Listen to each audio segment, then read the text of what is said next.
আসসালামু আলাইকুম দর্শক, আমন্ত্রণ জানাচ্ছি জাগো স্পোর্টসের সাথে আছে আমি মারিয়াম হারিরা। শুরুতেই জানিয়ে দেব সংবাদ শিরোনাম।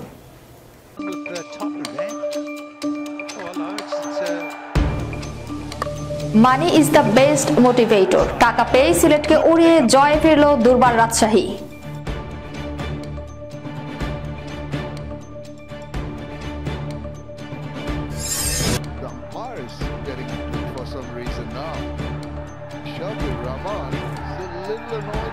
বেশি লাগতে যায় না, তামিমের আচরণে এবার বোমা ফাটালেন সাব্বির।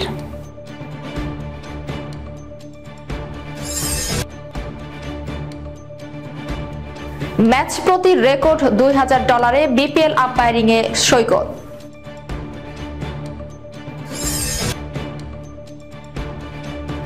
অনিয়মের গ্রাসে অন্যরকম বিপিএল, ঝুঁকিপূর্ণ লিগের তালিকার নাম।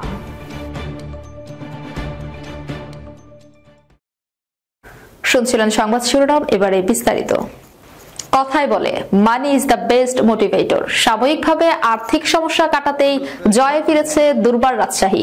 এক ম্যাচ পর ফের বিপিএল এর বিজয় কেতন উড়িয়েছে উত্তরবঙ্গের দলটি।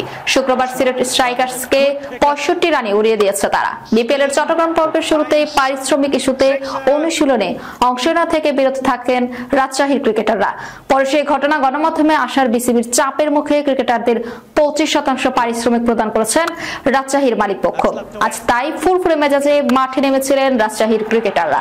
টস জিতে আগে ব্যাট করে 20 ওভারে 7 উইকেটে 184 রান স্কোরবোর্ডে জমা করেন তারা। জবাব দিতে নেমে রাজশাহীর বোলারদের তোপের মুখে 17.3 ওভারে 119 রান তুলতেই গুটিয়ে গেছে সিলেট। 185 রানের লক্ষ্য ব্যাট করতে নামা সিলেটের মোটে 3 ব্যাটার পেয়েছেন 2 অঙ্কের দেখা। এর মধ্যে সর্বোচ্চ 39 রান এসেছে টুর্নামেন্টের শীর্ষ রান সংগ্রাহক হওয়ার দৌড়ে থাকা জাকির হাসানের ব্যাটে। 7 ইনিংসে ব্যাটে করে 290 রান নিয়ে এখন তালিকার দ্বিতীয় স্থানে রয়েছেন জাকির। শীর্ষে থাকা ঢাকা ক্যাপিটালসের তানজিদ হাসানের রান 8 ইনিংসে 308। এছাড়া 20 বলে 3 ছক্কায় 31 রান করেছেন জাকির আলী। 20 রান আছে জর্জ মানসির ব্যাটে। তবে দলের বেশিরভাগ ব্যাটারদের দায়ী সারা ব্যাটিং এর লক্ষ্য থেকে অনেক দূরেই থাকতে হয় সিলেটকে। রাজশাহীর পক্ষে সর্বোচ্চ 3 উইকেট নেন স্পিনার সানজামুল ইসলাম। 2টি করে উইকেট যায় তাসকিন আহমেদ, মৃত্যুঞ্জয় চৌধুরী এবং আফতাব আলমের ঝুলিতে। এর আগে চট্টগ্রামের জহুর আহমেদ চৌধুরী স্টেডিয়ামের শুরুতে ব্যাট করতে নেমে রায়ান পার্লের দলীয় সর্বোচ্চ 41 ও অধিনায়ক এনামুল হক বিজয়ের 32 রানের ইনিংসে ঝড়ে 184 রান পর্যন্ত পৌঁছায় রাজশাহী। সিলেটের পক্ষে বল হাতে সফল বাঁহাতি পেসার রুবেল মিয়া নেন 3 উইকেট। এই জয়ের পর 6 পয়েন্ট নিয়ে এখন টেবিলের 4 নম্বরে অবস্থান করছেন রাজশাহী। আর 7 ম্যাচে কেবল 2 জয় পাওয়া সিলেট 4 পয়েন্ট নিয়ে আছে 6 নম্বরে। বিপিএল এ চট্টগ্রাম পর্বের প্রথম ম্যাচে মেজাজ হারাতে দেখা গেছে তামিম ইকবালকে।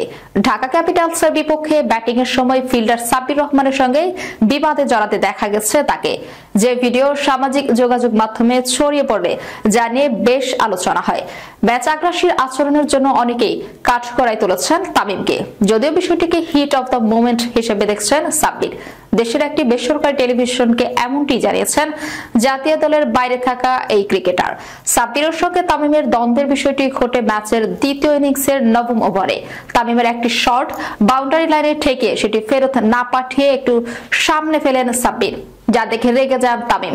এই সময় সাব্বিরকে ঠেকে তাকে বলতে শোনা গেছে, বেশি লাগতে যায় না সাব্বির, বেশি লাগতে যায় না। এরপর আরো কিছু বললেন তামিম, যদিও তা স্পষ্ট শোনা যায়নি। তামিমের এমন আচরণে অনেকেই নেতিবাচক মন্তব্য করেছেন। সাব্বিরের চেয়ে এবং তামিমের দোষ দেখেছেন কেউ কেউ, জানিয়ে এবার কথা বলেছেন সাব্বির।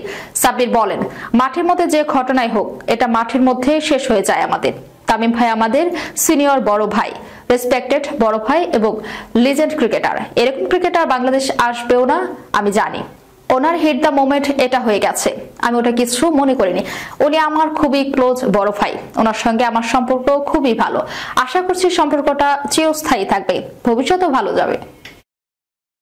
আইসিসি এলিট প্যানেলের আম্পায়ার হিসেবে বাংলাদেশ প্রিমিয়ার লিগে প্রথমবারের মতো দায়িত্ব পালন করেছেন শরীফুদ্দৌলা ইবনে সৈকত।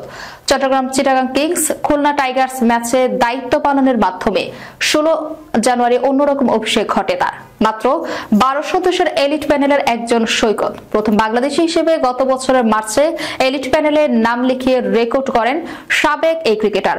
আইপিএল এর মতো লিগে এলিট প্যানেলের আম্পায়ারদের দেখা গেল বিপিএল এ এবারই প্রথম দেখা গেছে। বাংলাদেশ ক্রিকেট বোর্ড এলিট প্যানেলের সদস্য হিসেবে সৈকতের সম্মানী দিতে কোনো কার্পণ্য করছেন কিনা। বিপিএল এর ইতিহাসে রেকর্ড অঙ্কের অর্থ দেওয়া হচ্ছে তাকে।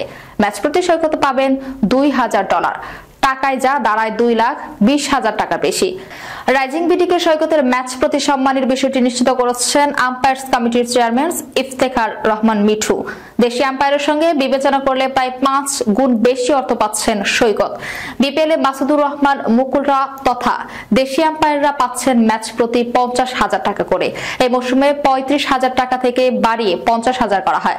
আর বিদেশি আম্পায়ারের সঙ্গে মেলালে সৈকত পাচ্ছেন প্রায় 4 গুণ বেশি অর্থ। এবার বিদেশিরা ম্যাচ প্রতি পাচ্ছেন $600 করে।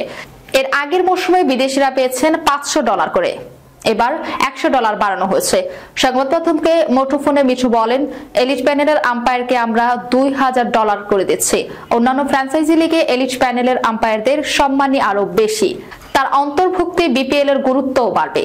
আইপিএল এলিট প্যানেলের একজন আম্পায়ার ম্যাচ প্রতি পেয়ে থাকেন $4,000 করে।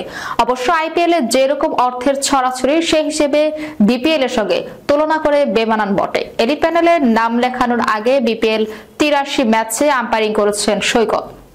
48 ম্যাচে দায়িত্ব পালন করেছেন মাঠে, আরো 35 ম্যাচ ছিলেন টিভি আম্পায়ার হিসেবে।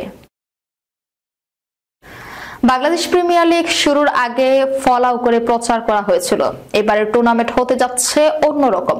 কিভাবে অন্যরকম সে প্রশ্নের উত্তর যদি আপনি পেয়ে থাকেন তবে আপনি সৌভাগ্যবান, কারণ সাধারণ দর্শক থেকে শুরু করে বিশ্লেষকরাও অন্যরকম এক ছেটেফোঁটাও খুঁজে পাচ্ছেন না। অন্যরকম শব্দটি ইকো হয়ে অনিয়ম হিসেবে ফিরে আসবে। বিপিএল এর সবচেয়ে পুরনো রোগের নাম পারিশ্রমিক জটিলতা। এই টুর্নামেন্টের শুরুর লগ্ন থেকে ক্রিকেটারদের পারিশ্রমিক নিয়ে ফ্র্যাঞ্চাইজিগুলোর গড়িমসি আর বোর্ডের ফাঁকা বলিতে ক্রিকেটাররা তো অতিষ্ঠই। সাধারণ ক্রিকেট প্রেমীরাও এই ঘুণে ধরা সংস্কৃতি নিয়ে বিরক্ত। দীর্ঘকাল পর বিসিবির বিশ্বপথে পরিবর্তন এসেছে। বিপিএল এর গভর্নিং কাউন্সিলের খুলনাচেও পাল্টে গেছে, কিন্তু পারিশ্রমিক জটিলতা নামের সেই পুরনো রোগ এখনো বিপিএল এর শরীরে বাসা বেঁধে রয়েছে। এখনো ক্রিকেটারদের বেতনের জন্য অনুশীলন বর্জন করতে হয়। সংবাদ মাধ্যমে তা নিয়ে চাঁচাছোলা সমালোচনার পর হুঁশ ফেরে দায়িত্বশীলদের। এছাড়া ক্রিকেট নিয়ে টুর্নামেন্টের শুরুর দিকে চরম ব্যবস্থাপনা দেখা মিলেছিল, যার ফলে মিরপুর স্টেডিয়ামে নজিরবিহীন বিশৃঙ্খলা এবং ভাঙচুরের ঘটনা ঘটেছে। তবে সেই ব্যবস্থাপনা বিসিবি কিছুটা সামাল দেওয়ার পর ক্রিকেট প্রেমীরা যখন মাঠের খেলার দিকে মনোনিবেশ করেছিলেন তখনই হাজির হলো পারিশ্রমিক ইস্যু। সেই ইস্যু আপাতত ফ্র্যাঞ্চাইজিগুলোকে কেউ 25, কেউ 40 বা কেউ 50 ভাগ পারিশ্রমিক প্রদান করে সামাল দিয়েছে। কিন্তু যারা বাংলাদেশি ক্রিকেট সম্পর্কে ওয়াকিবহাল, বিপিএল এর ফ্র্যাঞ্চাইজিগুলোর মতিগতি সম্পর্কে টুকটাক ধারণা রাখেন, তারা ভালো করেই জানেন পারিশ্রমিক কেপের কোনো একটা দুর্গন্ধময় পরিস্থিতি সৃষ্টির সম্ভাবনা একেবারেই কম নয়। বিপিএল এখন বিশ্বের বেশিরভাগ শীর্ষ ক্রিকেটার খেলতে চান না। এক্ষেত্রে অনেকেই শিডিউল এবং তুলনামূলকভাবে অর্থের অপ্রতুলতাকে দায়ী করেন, কিন্তু একটু তলিয়ে দেখলে বোঝা যায় আসলে ফ্র্যাঞ্চাইজিগুলোর পারিশ্রমিক নিয়ে টালবাহানা এবং বিসিবির এই বিষয়ে কার্যকরী কোনো পদক্ষেপ নেওয়ার অক্ষমতাই মূলত বিশ্বের শীর্ষ ক্রিকেটারদের পছন্দের তালিকা থেকে বিপিএল কে সরিয়ে দিয়েছে। দর্শক, যাবার আগে শিরোনামগুলো জানিয়ে দিব আরো একবার।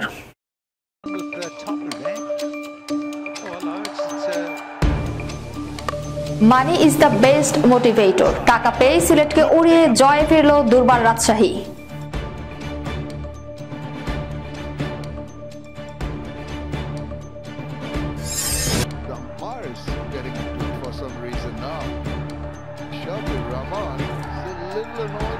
বেশি লাগতে যায় না, তামিমের আচরণে এবার বোমা ফাটালেন সাব্বির।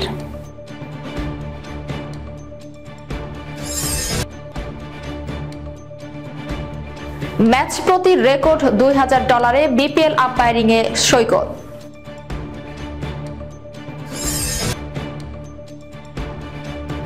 অনিয়মের গ্রাসে অন্যরকম বিপিএল, ঝুঁকিপূর্ণ লিগের তালিকার নাম। এই ছিল এখনকার মতো। পরবর্তী সংবাদ দেখার আমন্ত্রণ রইল। ধন্যবাদ সবাইকে। আল্লাহ হাফিজ।